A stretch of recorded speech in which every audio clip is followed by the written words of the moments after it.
Hey survivors and thrivers, it's sophilialarkwoodbury of thehappymedium.com. So I talk a lot about complex trauma and complex PTSD and the effect that can have on a person's life who suffers from it. But it's important for a survivor to know that over-identifying with the trauma can lead to worse outcomes. And so this video is sharing how you can prevent over-identifying with the trauma and instead focus on opportunities that lead to a fulfilling life. For the best trauma recovery tips, tools, and strategies, be sure to subscribe. Hit that notification bell so that you'll never miss a video when I upload new content every Wednesday.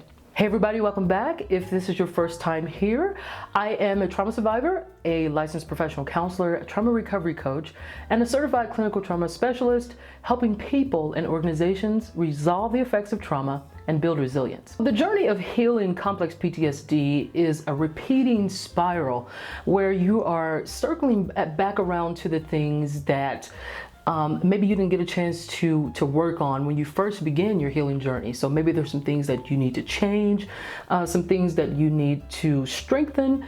Whatever the case may be, you're moving forward, but you're circling back around. So there's not this just linear process, step 1, 2, 3, 4. You take this step, you take that step, and then you eventually get there.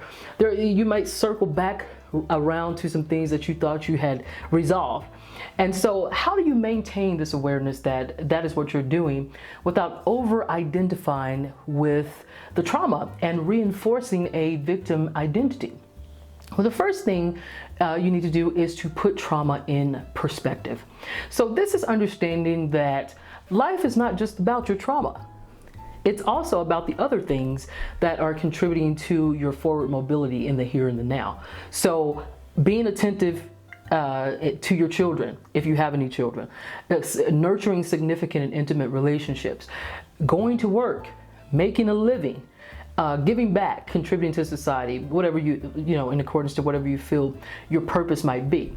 So it is this awareness that healing is necessary and that you're doing the work to do that, but it's not the only focus. Another way that you can begin to heal those emotional wounds from your childhood trauma and to prevent over-identifying with that trauma narrative is to learn to call a thing. Now, that means learning, first of all, recognizing what it is that triggers you. So gaining some experience with recognizing your triggers and then building responses to that, learning how you can respond to those effectively. This gives you the power to take control of your experience.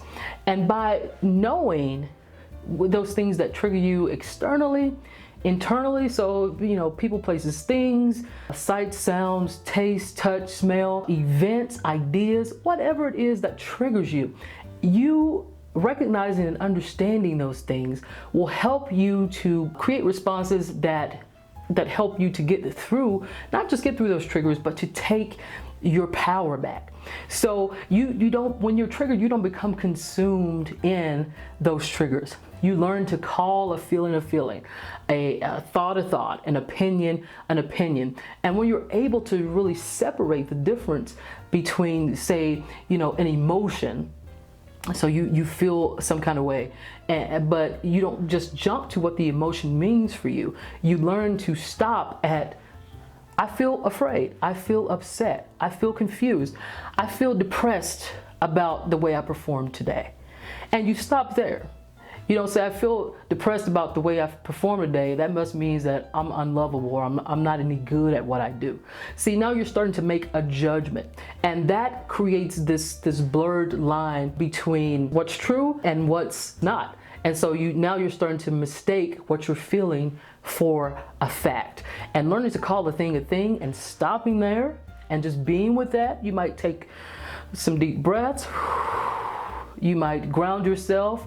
Whatever a grounding technique would mean for you. You're feeling your feet on the floor, you're feeling your hands, your fingertips press into your knees, you're feeling your shoulders go back and sort of relax into the back of the chair.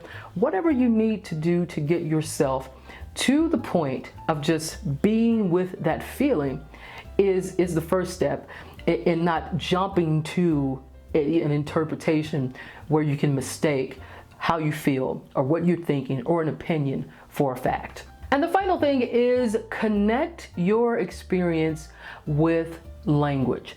So you've learned to call a thing, and now it's time to take that to the next level by giving language to your internal experience.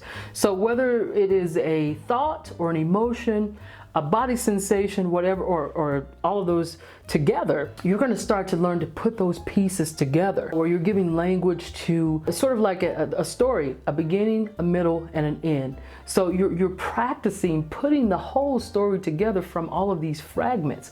So you do that by first taking just one fragment. You start with one fragment, and then you can start doing 2 or 3 together, but just take one of them. So it can be an emotional fragment, or it can be a cognitive thought fragment, or it can be a bodily sensation fragment, whichever fragment you use first. So say for instance that when you go to certain places in public, you really get this nasty feeling in the pit of your stomach. That's a body sensation. And so that's a fragment that gets triggered if you go into places like that based on your childhood experience or your background, trauma background. And so you take that fragment of experience, so that feeling in the pit of your stomach, and then you start to give language to that. Now, you may not be able to come up with your own language because you just really, having a difficult time describing it. And so one of the things that I recommend that really helps with finding language for how you're feeling or what you're experiencing is to use the expressive arts. So it can be art, music, painting, collage, poetry, singing, dancing, theater, whatever the medium is, it really doesn't matter. It is a medium to help you find the language to be able to express what happened to you. So that's the beginning, the middle, how you survived, and the end, what you're doing to heal. And so that story gives you the practice of bringing that whole fragmented story together into a cohesive whole. And so then you begin to go, oh wow, now I can see the big picture. And so learning to give language to your experience eventually leads to you seeing the big picture, and that is the outcome that you want. So now you know what steps to take to avoid over-identifying with trauma so that you can begin to heal those emotional wounds.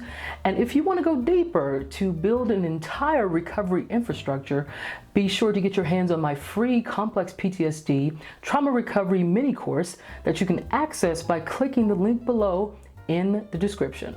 If you're looking for an uplifting community where you can gain access to spiritual approaches to healing complex PTSD and trauma, be sure to join me on Instagram, where I share inspirational content that speaks to the spiritual aspects of healing. All right, everybody, well, that's it.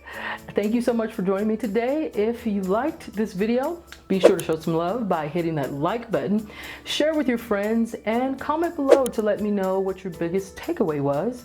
I'd be glad to have that feedback and start a conversation around our topic today. That would make me very happy.